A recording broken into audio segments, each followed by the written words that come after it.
Welcome to part 2. Now, many of you may be wondering in part 1 why I dwelt so much on the emotions of William Ruto.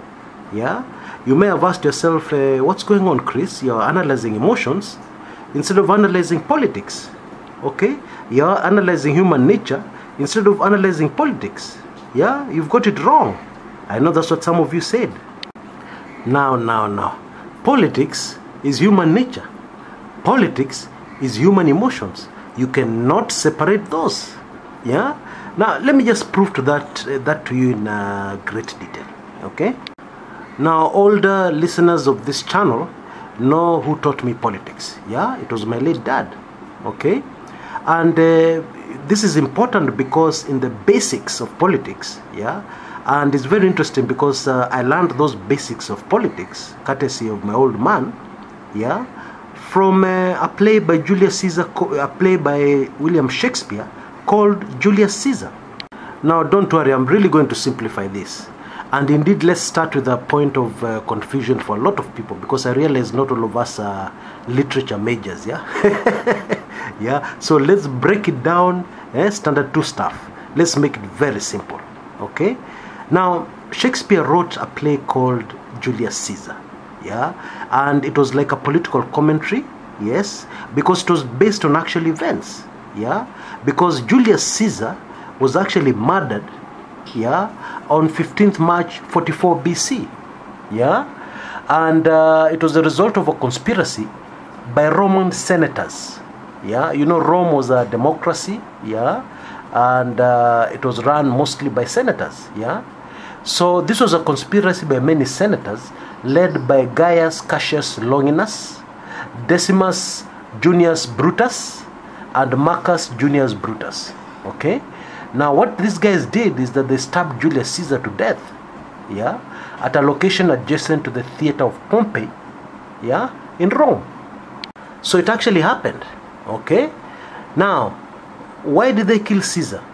The long and short of it is that the murder, the political assassination, like all other political assassinations since the beginning of time, was in the fight for political power. It's as simple as that.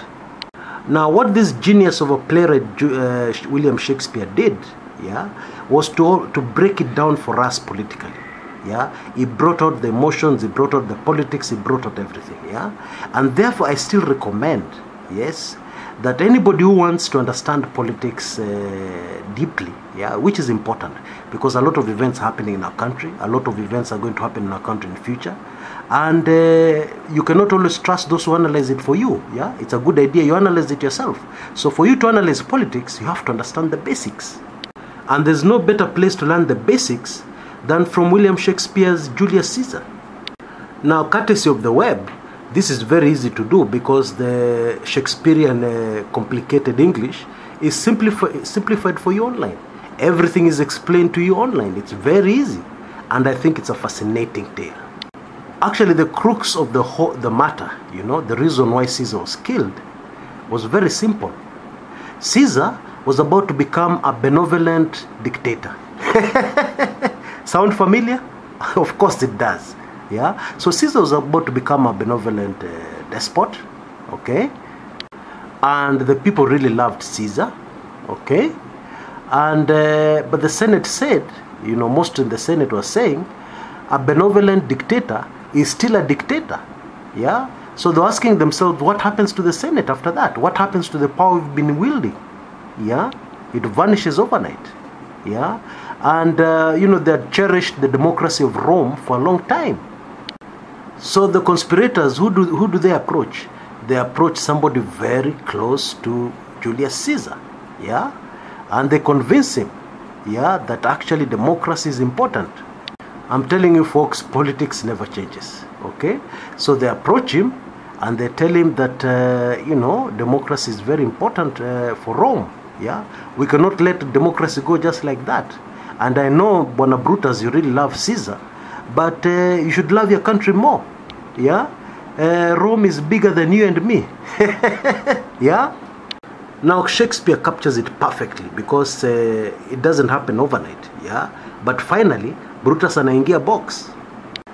Now, this is a very fascinating tale, And I keep on asking myself if the situation in Kenya may very well end up like this. Yeah. What happens in the end of this tale is that they invite a loyal, very close friend of, or rather they allow a loyal, very close friend of Caesar to give the eulogy at Caesar's funeral. And the name of that man is Mark Antony. And to cut a long story short, after Mark Antony's speech, yeah, the crowd, the people go crazy, yeah, and Brutus has to run away, yeah, and the plans of the people who conspired against Julius Caesar are scuttled. In short, the people finally have their way, yeah, because Mark Antony had the numbers. Or rather, Julius Caesar had the numbers, yeah. Back to William Ruto, okay? Now, just a brief thing I'd like to add. I told you politics is human nature, politics is human emotion. I'd like to add another word, yeah? Politics is betrayal.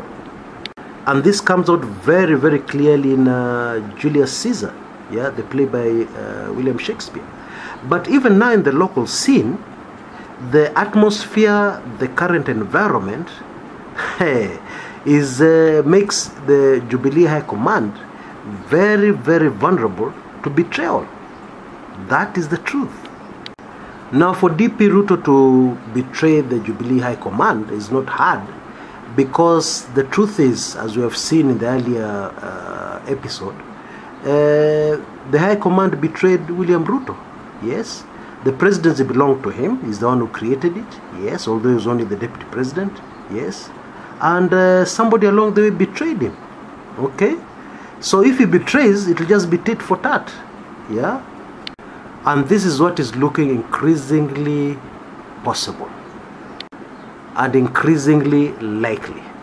Yeah, and we end up again at that place where we always end up asking ourselves, what are Jubilee thinking? Okay, you have a government, yeah, the government is hanging by a very thin thread, yes, and then you go around upsetting the apple cart, yeah, you go around chokozering things, yeah, because surely as you get closer to Gideon Moi, whatever your plan is, you're infuriating DP William Ruto, a key ally in this coalition that is a Jubilee party.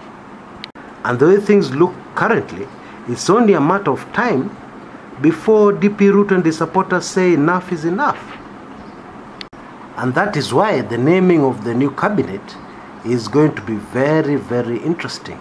Yeah, there's no way that new cabinet will be able to be named. There's no way that new cabinet will be named without some sort of fallout.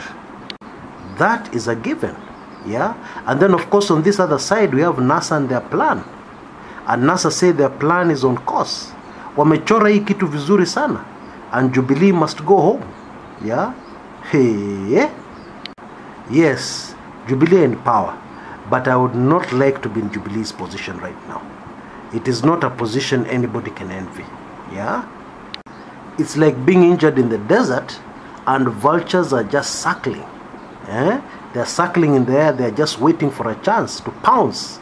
Yeah, that is Jubilee's position right now. Yeah. Anyway, let's keep our eyes closely on this as it unfolds.